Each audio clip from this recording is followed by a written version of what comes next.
Q. There you go. All right, so this is a general process for what we're going to kind of go over in the next few slides here. So what do you want to look at when analyzing your market analysis? So there's a lot more that can go into this when you're determining your particular market. You may love a particular market because of X, Y, and Z, but if you have no clue on what markets you want to look like, here's kind of a general, kind of some steps to look at, right? Maybe you want to invest in where you live because you know that particular area and it's your backyard. So for example, I invest in Hampton Roads because I lived there for 4 years and I knew it kind of like the back of my hand, right? I have or had 4 properties there at some point in time, and it was essentially my backyard, and I knew that area. You may also want to invest in your hometown for the same reasons as the first step there. Like, you know the area, you know the neighborhoods, you know where the good areas are and where the bad areas are.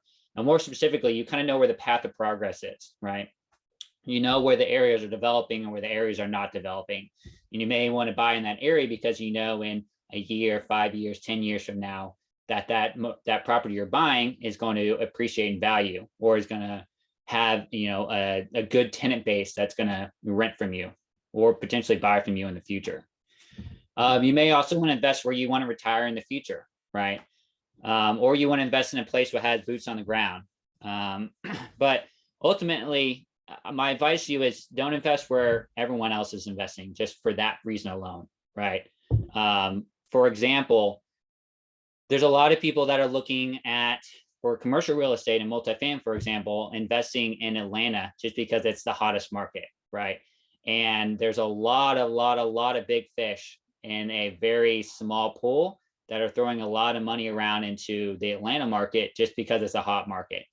And granted, there are a lot of great deals and a lot of opportunities there, but there's also a very hard to get into that market if you don't have the right connections with the right brokers, and frankly, a lot of money to throw around. And so just be very weary of getting into the market just because everyone says it's a great market to get into. And, it's a very similar mindset with throwing in, $50,000 into the stock market, into a particular stock, just because everyone else is getting into it. So my advice is to you, if you're going to get into a particular market, get into that market because you have some sort of connection to it, right? And here's some general guidance on why to get into those particular markets, right? My advice is have some sort of connection to that particular market, not just because everyone else is getting in or investing in that market. So that's the first step, market analysis.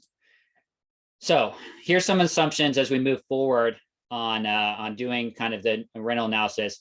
And from here forward, we're going to actually get into real properties and actually do some real rental analysis and property analysis. So my assumptions here is we're going to look at the Hampton Roads MSA, or Metropolitan Statistical Area. So that just means we're going to look at the Hampton Roads metropolitan area.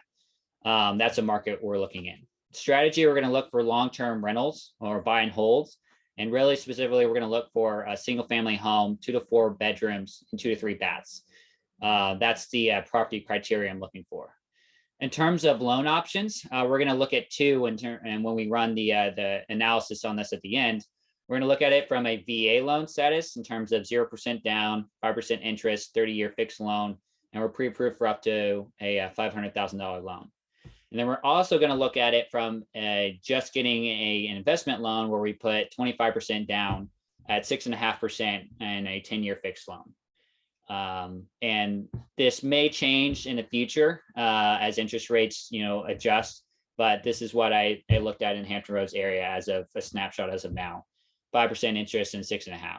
So this is pretty typical of what you can expect if you're really not going to use an owner-occupied loan for what an investment loan is going to look like. So these are our entering assumptions. So we'll go ahead and go to our our third step is actually looking for a property.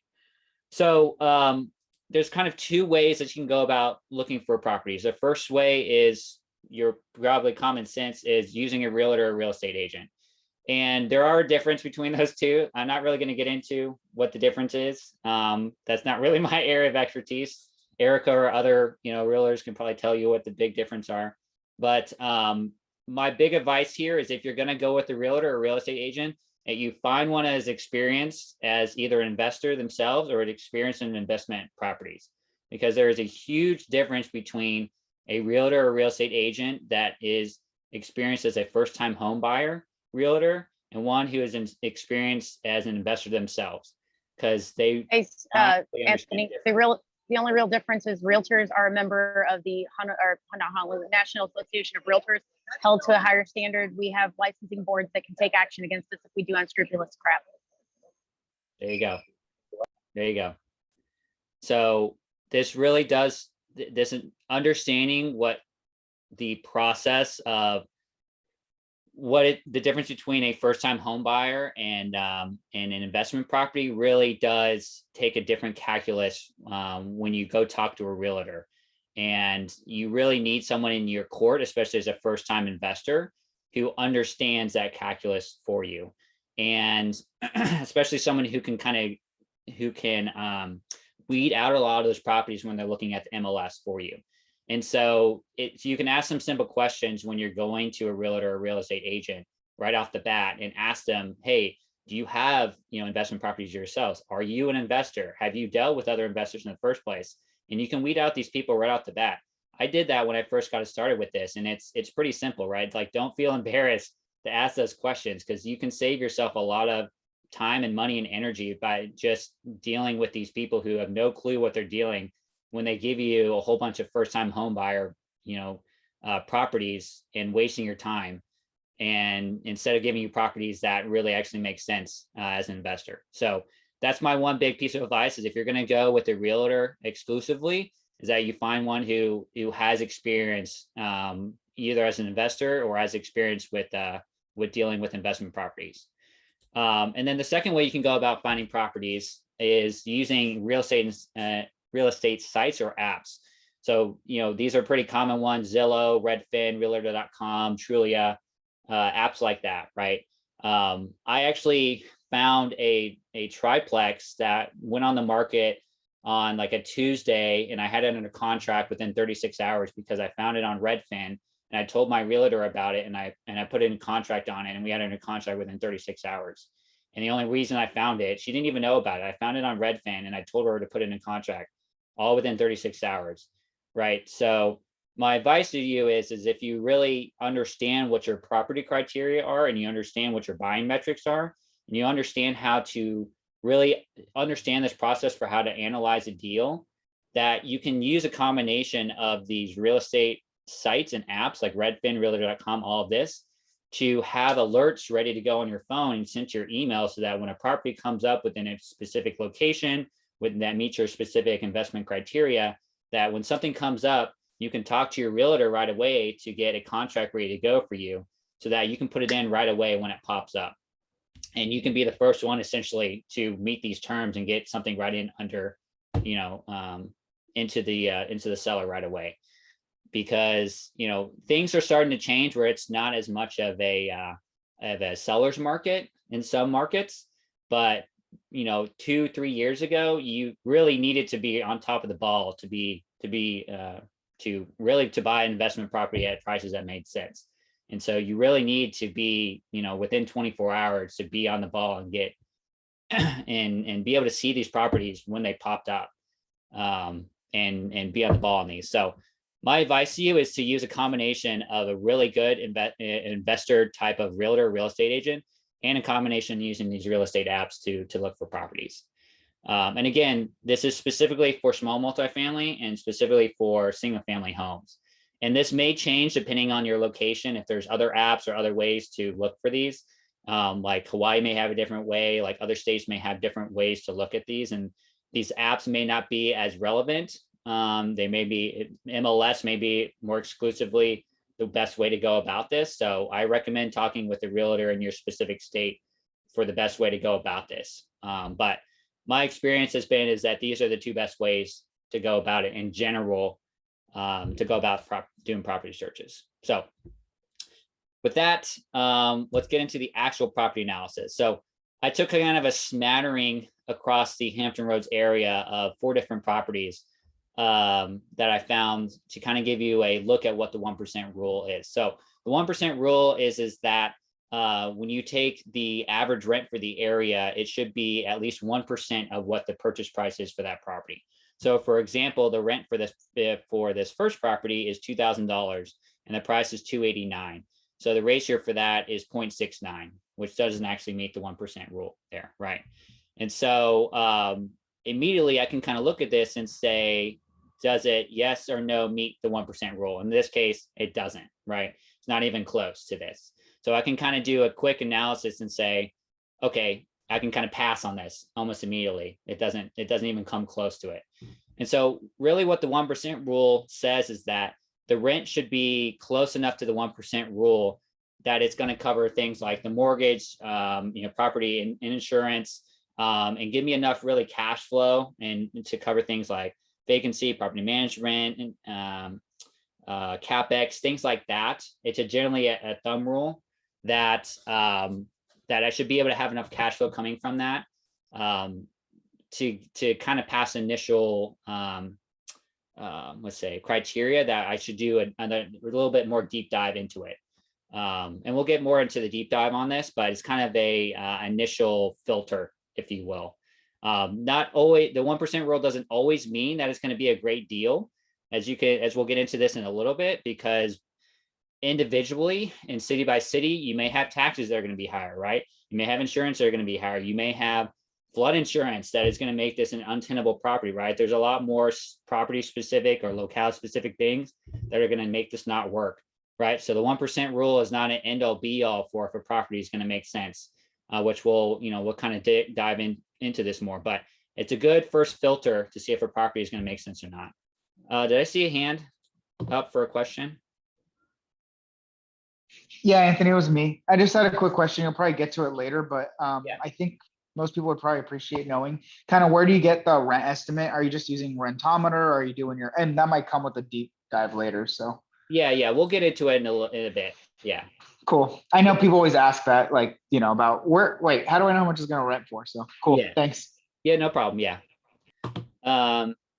Yeah, so looking at the rest of these, some of them get a little bit closer to the 1% rule, some of them not so much, until we kind of get to this last Norfolk one, which is pretty close to the 1% rule. One thing I want to note here with this Portsmouth property is that it comes with a detached 1-bedroom unit, which would be interesting if you would want to house hack this front unit here, which I think was a 3-bedroom unit, and they had this detached one bedroom here in the back that has a garage in the bottom and then a 1-bedroom on top, where you could do a house hack where you could house hack the top of this if you didn't have a family and you were comfortable with living in a 500 square foot 1-bedroom, above a garage, and renting out this 3-bedroom. That could be tenable if you were comfortable living in above a garage and house hacking this, right? You could use your VA loan pretty easily to live in this little detached garage and renting out the 3-bedroom in the front, right? This is not very common that you find a situation like this where it comes with a detached unit that you could live in and do a house hack using your VA loan and then rent out the front property. So this probably isn't accurate. This roughly 2,000, you probably could get more for this, given that you could rent this out for probably higher than what it is. So I just wanted to mention that because this is kind of a unique opportunity to house hack this using your VA loan. So that's kind of the things you got to think about when you're looking at these properties is kind of how can you get creative with house hacking this or using this for extra income that you otherwise might not be able to. House hacking like that is very common in Hawaii. If something doesn't have a studio, it's kind of uncommon. So. Yeah. All right, so all right, we're gonna take a look at this 122 or 1022 Gulf Street property because it's pretty close enough to the 1% rule that I think it's at least worth investigating. So, click. All right, sorry. All right, so I pulled up more pictures of the property and I pulled up the actual listing for the property. So this is what the property looks like on the inside, and then I highlighted some of the key features here from the actual listing. So I'm going to start with kind of the good listings that immediately pop out to me, or the kind of good parts of this listing that immediately pop out to me, and then we'll get into the bad. So I'm looking at this from the eyes of I'm going to rent this out in the future. And so in terms of potential renters, it's minutes away from ODU. So I have ODU is Old Dominion University. So I have students who could potentially be renting this in the future. So for a 4-bedroom, that means, you have 4 students that could potentially be renting that.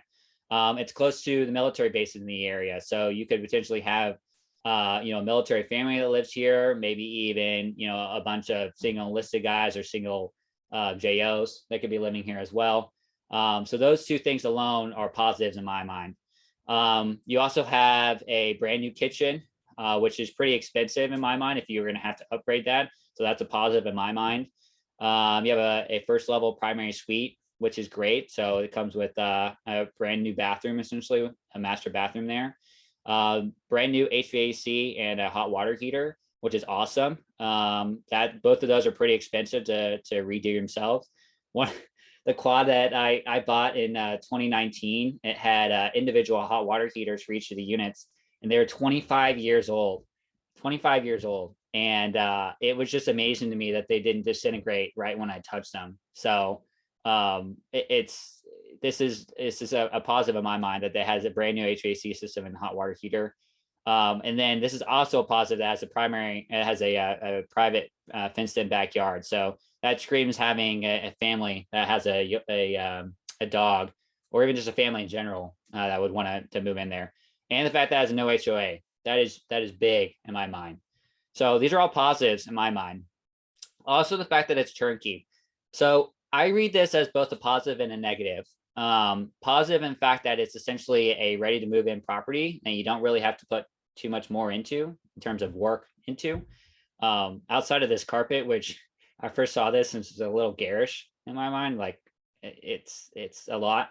But I also look at this and be like, okay, like turnkey property, like I would want to know who actually did the work for this, because I bought a triplex that was turnkey that was a Class A contractor that cut a lot of corners, and we bought the property as turnkey, and we had problems from day one on that. So I would be cautious with a turnkey property, and I would want to know who did the work on this and track down the contractor information and really dig into this as a turnkey property. But face value, you essentially have a brand new property, right? At least on the interior side of things. So a lot of positives in my mind there. What you don't see here is how old the siding is, how old the windows are, how old the foundation is. I mean, this building or this property was built in 1920, so it's 100 years old, right? You don't know how old the roof is, how old the plumbing is, right? Like this property got a facelift essentially on the inside, but there's a lot of the interior stuff that could still be really old that you're going to have to essentially buy and replace if stuff starts to deteriorate. So I would dig into a lot of that, because you may have to end up paying a lot of money out of pocket to replace that. So that's a lot of things that you're not seeing here that you really should dig into, especially in the Norfolk area with hurricanes.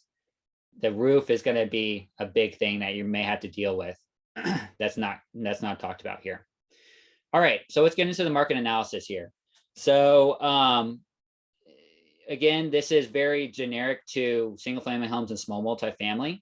And this is going to be generic in you're going to have to really dig into locale, because some of these are going to be not as useful depending on what specific area you're in, right? It may be you're going to only be able to really use MLS on, in Hawaii, or in California.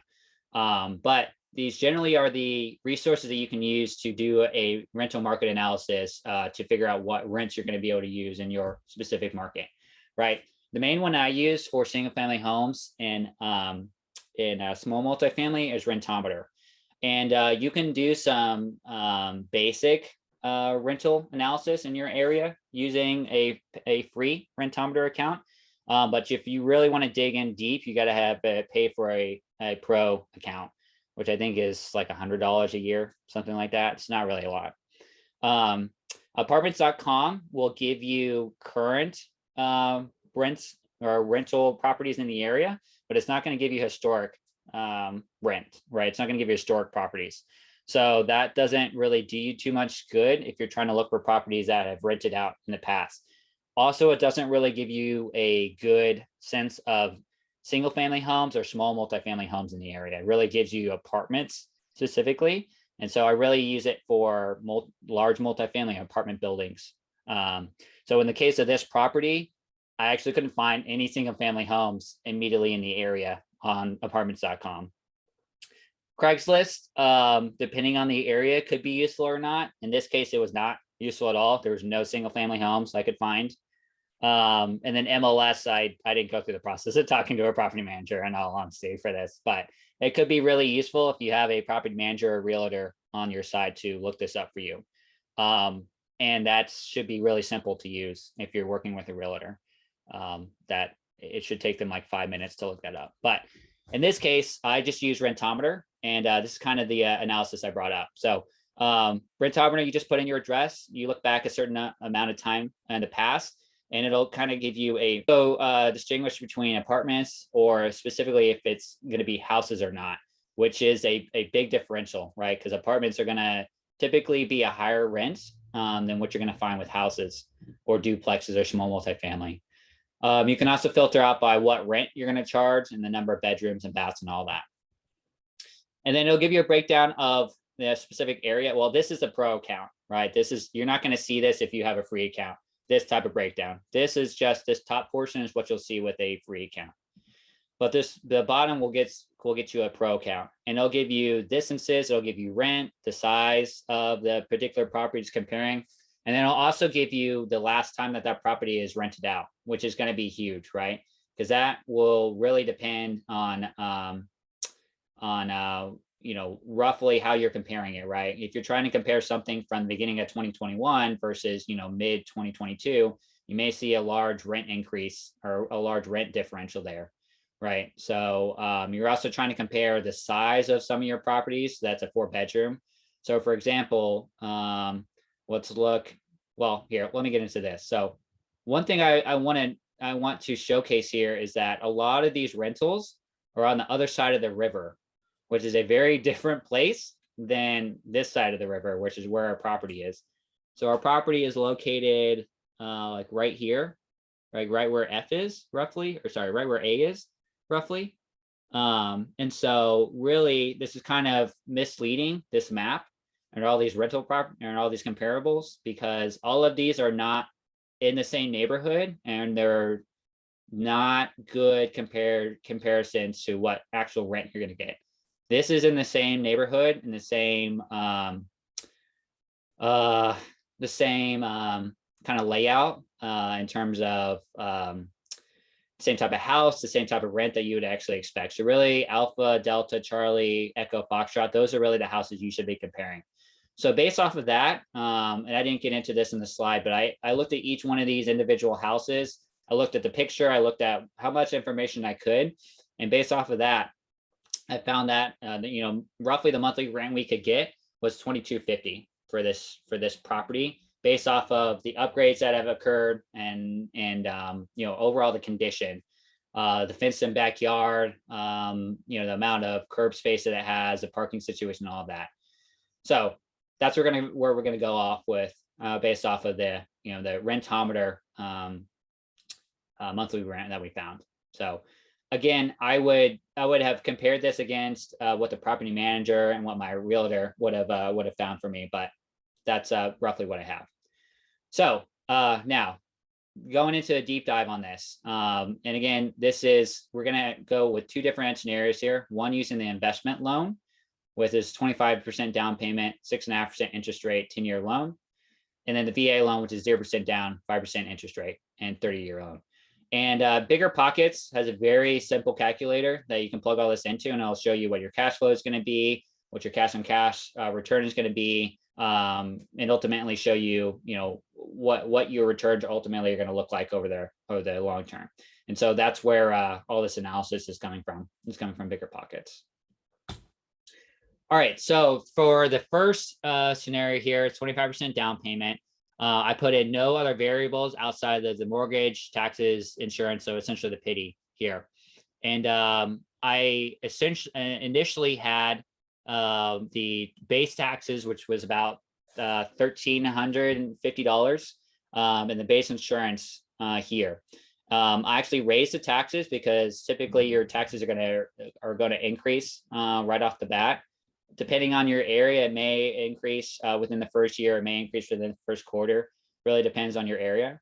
But this is where the taxes and insurance play in here. So this is your monthly expenses are just based on PITI alone, nothing else. Monthly down payment of $55,000, and this is what your returns look like in your monthly cash flow, which is frankly not great for a $55,000 down payment. You're getting a 3% cash on cash return, 22%, 22.5% annual return over 5 years, and 160 monthly cash flow, and that's basically paying the basic amount of finances or basic amount of expenses. All right, scenario 2 is same thing with 25% down payment, but now you're setting aside a certain percentage of your monthly income to cover things like vacancy when you eventually have that, maintenance costs, which I guarantee will come up because things always come up, even with a turnkey property, and specifically CapEx.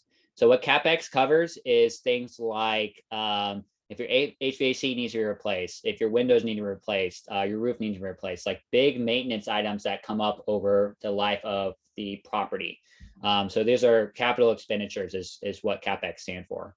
And then I also assume that you're going to have property managers down the line, right? And so that all adds up to be what, 30% of your income is going towards these variable expenses. So as you can tell, you're actually running a deficit overall, right? You're having negative cash flow. You're actually needing to put more money into this property because your monthly expenses are not actually being covered overall from this. So in this scenario, it doesn't actually make sense to buy the property on a 25,000 or on a 25% down payment if you're setting aside all this money, which I highly recommend you set aside money for vacancy, maintenance, and CapEx. And if you self-manage, but at the very least, I recommend putting aside money for vacancy, maintenance, and CapEx items, because those things will come up and you're going to need to have money set aside for those things. All right, and so let's go to the third scenario here, which is using your VA loan for a down payment, which is 0%. And, scenario looks much better. And in this scenario, you're only covering your PITI again. So taxes, mortgage, insurance. And in this scenario, you're cash flowing much, much better, right? You have 170% cash on cash return, 75% 5-year annual return, and you're cash flowing $850 essentially over monthly. Now, take this with a grain of salt because you're going to have to live in this property when you first buy it, right? So this is not taking into account that you're initially living in it right off the bat, right? So let's say that you're living in it for 3 years and then you decide to move. This is what you can expect if you're renting it out for $2,250, essentially, right? Now, you also have to take into account that you're probably going to have some expenses right off the bat to replace carpet, to replace some sort of flooring, some initial expenses to turn over the property when you have someone else move into it, right? So this isn't going to be probably essentially what you see right off the bat, but this is not immediately the cash flow you're going to see because you're going to be living in it. Again, I threw in these expenses for vacancy, maintenance, CapEx, and maintenance or management fees, but it's still pretty good cash and cash return. And you're still seeing some pretty good monthly cash flow, even with the 30% extra expenses added in there. So VA loan looks like a pretty good option to purchase this property, but again, take into account that you're having to live in it for X amount of time while you're living in that particular area. So those are the three, or I guess two big scenarios: is using your 25% down payment with an investment loan, or using your 0% down payment VA loan to purchase a property. So with that, it doesn't look like a great option if you have to use your investment loan to buy it, but it looks like not a bad option if you want to use your VA loan to buy it, which may or may not be an actual option if that's your case. So some lessons learned to take into consideration here. So I talked about the tax increases here. This is something that when I first bought my triplex, I did not take into consideration at all. When I first bought it, the taxes yearly were $700. After I bought it, my taxes quadrupled, and I did not take that into account at all. And so suddenly our cash flow was was essentially halved by having to pay for our taxes that now quadrupled for that year. And so you need to take that into account in your when you're calculating your cash flow and how much you're setting aside in your expenses. Not only how much the taxes are going to increase, but when they actually increase and when that gets calculated by your particular county. So I would recommend you talk to your realtor, and if they don't know, you talk to someone at your county tax office to figure out when that actually occurs, because it may occur yearly, or it may occur on the quarterly basis. It may occur every 5 years, right? It just totally depends on your county. Flood zones.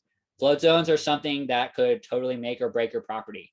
When we were looking at a property in the Norfolk area, the only reason that the property worked is because it was completely owned outright by that particular owner. Like there was no mortgage on the property at all. And so when we went to go buy it, we had to get bank financing for the property, and the flood zone insurance would have caused the property to, like, our insurance would have been like an extra $30,000 a year on top of this one property.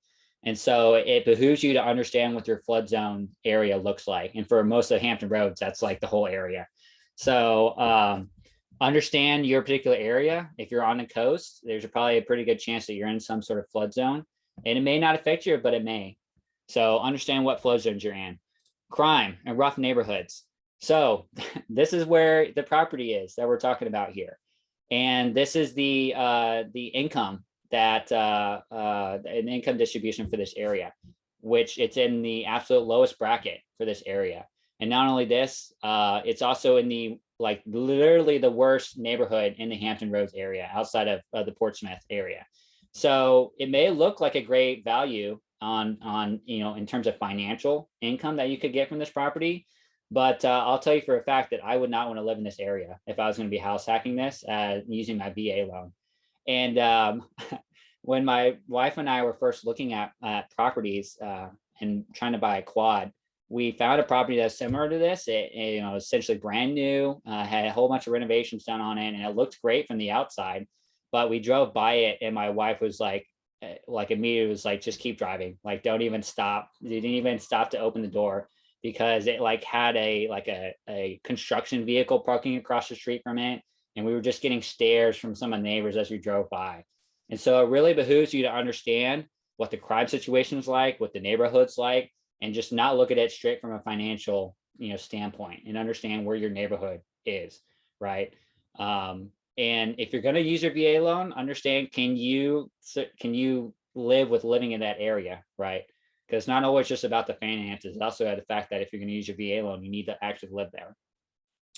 Yeah, we talked about holding back money for CapEx. That's really vitally important, because if you're going to hold the property for a long period of time, high chance you're going to have to pay for a roof or window replacement or foundation issues or a number of other things that are eventually going to come up.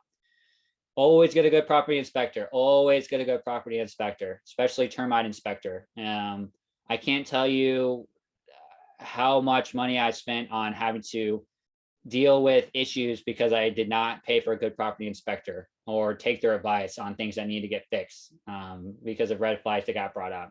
So always get a good property inspector, and don't waive your property inspection. Don't do it. It's not worth it. It's not worth getting a property just to get into the line and waive your inspection. It's not worth it. And renovation costs. I highly recommend, if you have the time, to have a contractor look at the property with you, or at least get good enough to look at a property and figure out how much it's going to cost in terms of rough dollars per square foot to do renovations on that, and budget that into your purchase price. And factor that in originally. I didn't do that with my quad, and I had a lot of that come out of my own personal costs to renovate things. So I'm not very good at budgeting renovation costs, because I didn't really have to think about that. But that's definitely a big lesson learned that I had. So that's really all I had. Sorry, I talked a lot. Didn't expect to go 45 minutes, but I'm open for questions now if anyone has anything. And I'm happy to go back and talk through any of the other slides as well. Yeah, what do you got, Michael? Hey, so I'm kind of in a paradigm shift, or like just the whole shift right now. Oh, let me get my video going. So like we came from Fairbanks, Alaska, and like Midwest area, you can basically come in and do a light cosmetic rehab and end up with 12% cash on cash return, you know, even with the VA loan, the money down. Well, now we're in San Diego, right? And it's an entirely different market. And I'm trying to figure out the best way to analyze deals in markets like this, where are much more appreciation and less, you know, there's a lot of appreciation in there, and it's not going to be a cash flowing market unless it's like on your map where it's the worst income and crime zone areas where you're actually going to make some sense if you could even break even on cash flow. So how do you account for, or any other investors here in high income markets, like how do you incorporate more than just cash flow when you're analyzing a deal? Because I got excellent at doing that with cash flow. Now it's like, okay, I got to deal with the, you know, if I do that, I'll never buy a property down here. Or maybe that's a good reason to not buy a property down here for all I know. So yeah, that's probably a good question for Erica, honestly. You know, as an investor. I figured with her Hawaii investing. So yeah. I was hoping you'd say that. Yeah, no, that's exactly what the status is in Hawaii. Nothing here cash flows, period. You cannot buy a single family home or a condo, turn around with a zero down VA loan, turn around and in a year or two rent it and break even. Doesn't work. There are a couple different things. One of them is just because the rental market is cheaper than what you can buy a property for. But I'll tell you my little personal story. One of them, I bought a house in 2014. It was a single family home that could be divided into two, craft Philly. It was $650,000. We kept it for 6 years, rented it out. The mortgage was $3,500 and we were getting $4,500 for rent. COVID happened and we had already bought another house and moved on. That's why we were renting that one. And all of a sudden this house was worth like 1.2 million. So we sold our $650,000 house for $1.14 million 7 years later. So we wouldn't have had cash flow, but had we kept that house, even as a rental and lost money, we still would have made about $600,000.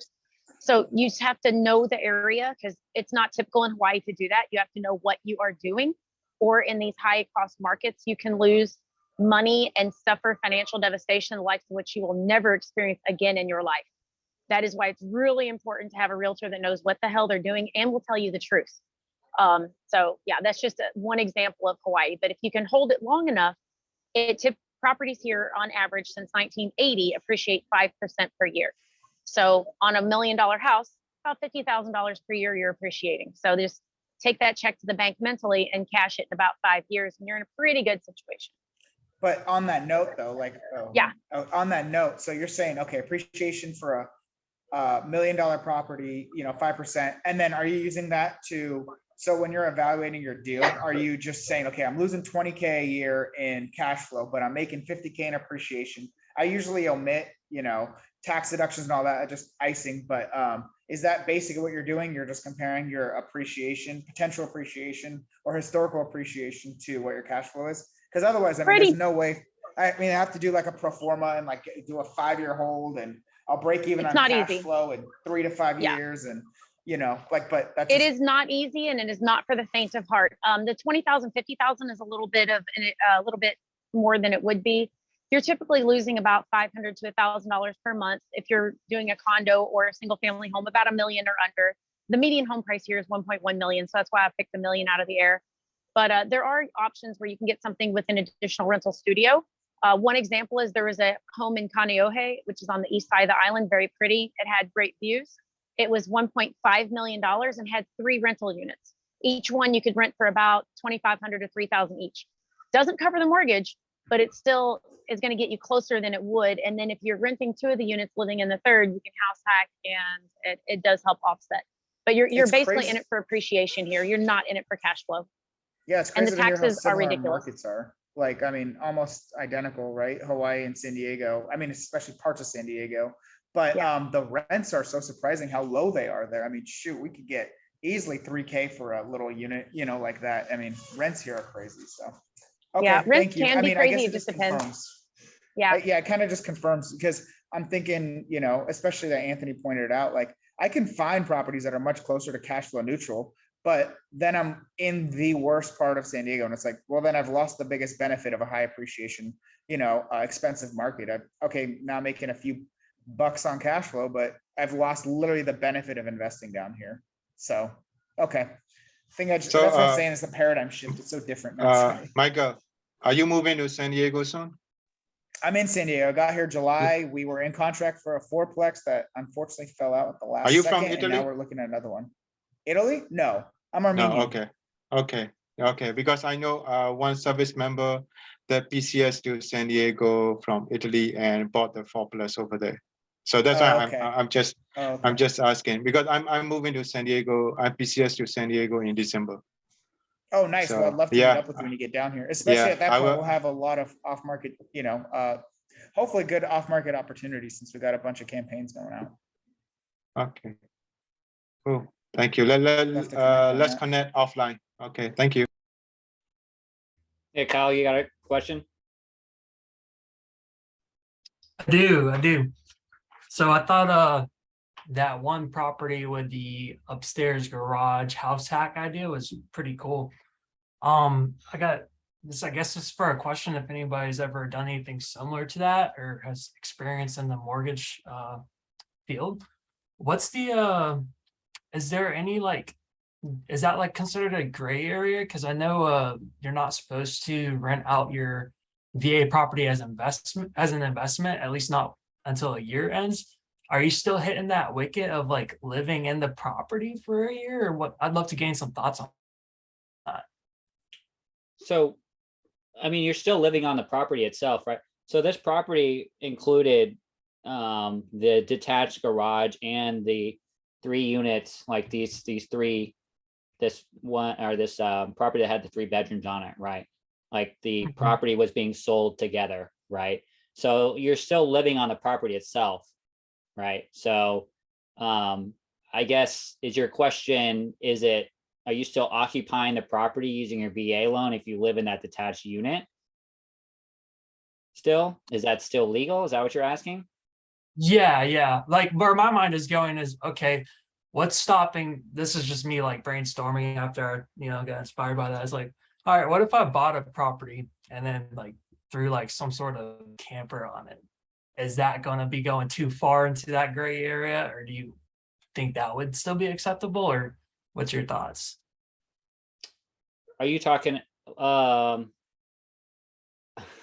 So, think that's, if here I could chime in on this, and you can tell me if I'm off. But Kyle, it's really conceptually, it's no different than you buying a duplex or a fourplex. The VA loan is the financing to purchase the property, and the only requirement is that you're occupying it as a primary resident. What you do to house hack so in the case of a duplex fourplex, you're house hacking by having other units having tenants and the tenants are paying the mortgage.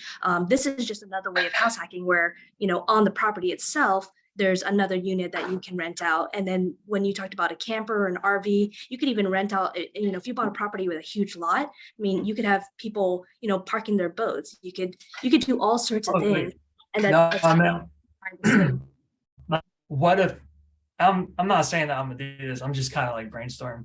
What if like I bought the house and they lived in the camper, like they bought like a $10,000 camper or something, and then they rented out the full house at full market price? Would that be acceptable? Or sounds like it would be, the answer is yes, but I just wanted to see what other people I think thought. that one's a specific gray area. Like, where are you living? 'cause Where are it's a you gonna be single-family living? home. I'm not saying I'm gonna do this, but that's just where my mind went, is like, okay, if you can live in one unit, like the unit that's not the primary residence, and rent out the primary residence, is there a line that needs to be drawn of, all right, when is that not acceptable anymore? So my idea was like, oh, you could just buy a house, like a really good house to rent. And then if you have a yard, if someone's willing to jump through these hoops, I would be, throw a camper on that. You live in the camper and you rent out the house. I mean, I guess so. That makes I mean, sense. It sounds a little sketchy, but Sounds sketchy. It sounds a Okay, little that's all dicey. needed. I would make sure that your mail is going to that address, because that's how one of my clients, I didn't know he was going to do VA mortgage fraud, but he bought a duplex on North Shore, and then he continued living in housing, military housing. And so he had his mortgage statement, insurance, electrical bills, everything sent to his house and housing. And that's how he got caught. So they sent somebody to the door of the house that he had purchased, and they actually knocked on the door looking for him.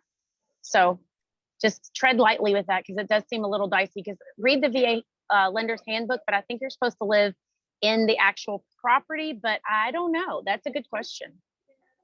I thought it was cool. Something I might look into a little bit. Thank you. I think it would be more acceptable if you lived in a detached garage and rented out the 3-bedroom place in front than parking a camper that is not actually a part of the property and living in that, and then renting out the rest of the 4 bedrooms. If that makes Gotcha. Yeah. Alrighty. Cool. Any other questions? Yeah, what do you got, Julie? Hi, Anthony. Thank you so much for the presentation. It was very insightful. Yeah. I just had a question. You mentioned in one of your properties how you had like 25-year-old water heaters. What is your sort of thought on if it's working, don't bother it, or if you know that it's beyond its age range, just eat the cost now and get it all done? Like how do you sort of balance make ready costs for stuff like that? Great question. So in the case of those water heaters, I replaced them because they were 15 years past good use. And one of them I didn't actually replace. And it ended up causing some massive water damage to one of the kitchens below hand. And luckily, like, insurance covered all of it. But it could have been really bad. So in those cases, I mean, like, what does it hurt to replace it? I mean, if you're going to be buying a property, you have the renovation budget for it anyways, I think you might as well just replace the cost of it. So on the flip side of that, like, if I think you should set aside money for it in terms of the CapEx, or not, right? Like, if you're barely on the side of cash flowing, right, you got to take that into account, right? I think a lot of people, when they're looking at these properties, are like, yeah, I'm cash flowing $800 a month. But they're also not taking into account like money set aside for vacancy and money set aside for maintenance and CapEx and all of these things. So you're kind of rolling the dice when you're doing that. So I think it's kind of up to you, right? Like, in my opinion, I think you should replace the things that are way beyond failure, right? Like water heaters and plumbing that are obviously not up to code, and electrical wiring and stuff like that, right? But that's kind of up to each individual owner to kind of deal with. So like, for example, I have washers and dryers that are way old, but I'm letting those kind of run until they kind of run, because they're made of a age that those things are going to run until they die, right? I don't really have worries about those. But water heaters, for example, I definitely wanted to replace those. Thank you. Yeah. Any other questions?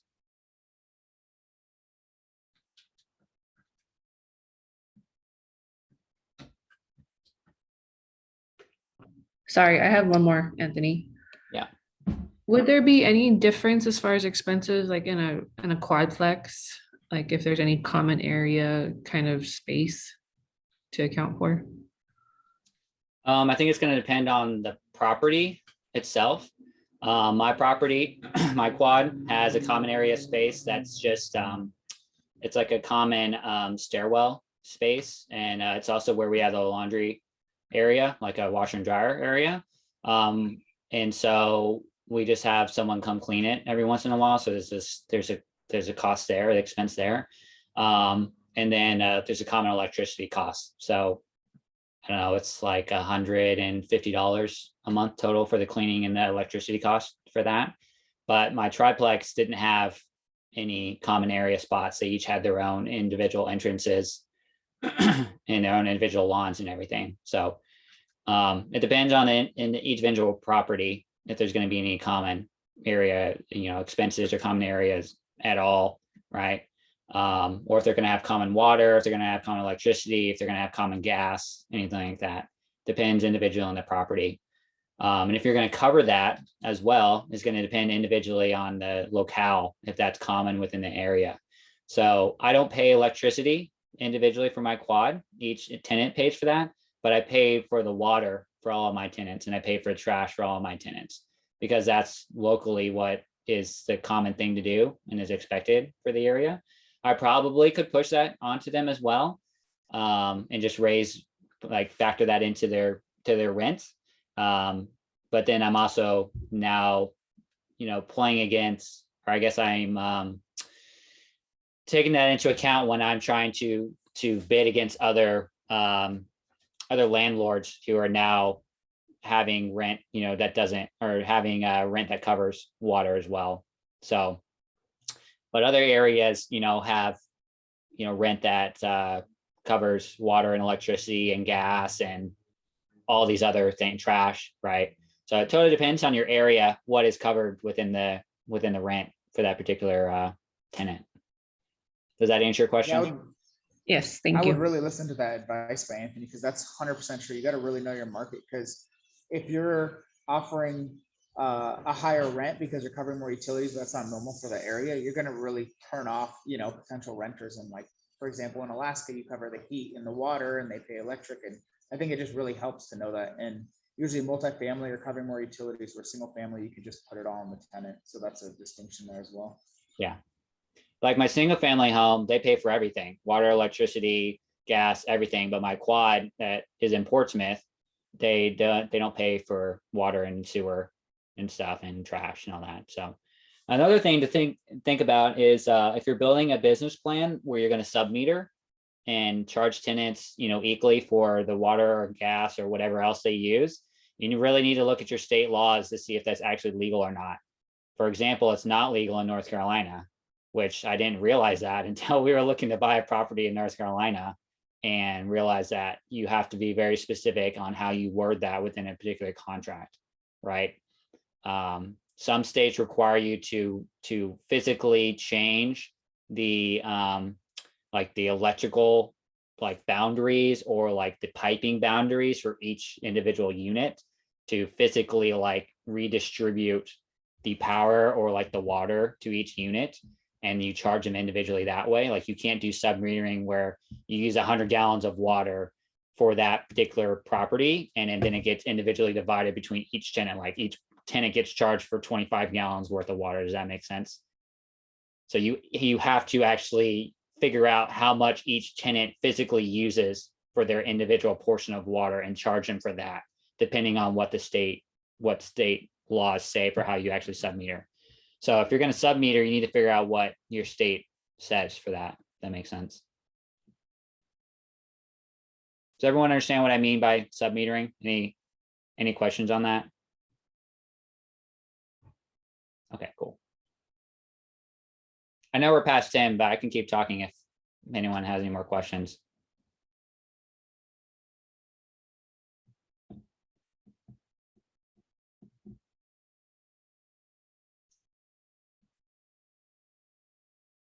Cool. Han, you got anything? No, thank you, everyone. Thank you, Anthony. Anyone else?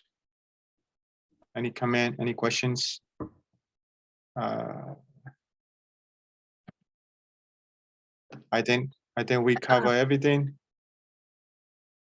Yeah, I just want to say thank you, Han, for hosting. Being a host myself, I know all the activities that are associated with that task, and I just want to take time to say shout out to you for doing that. And then Anthony, I know this is not what you normally do. You really focus more on the commercial multifamily, so thank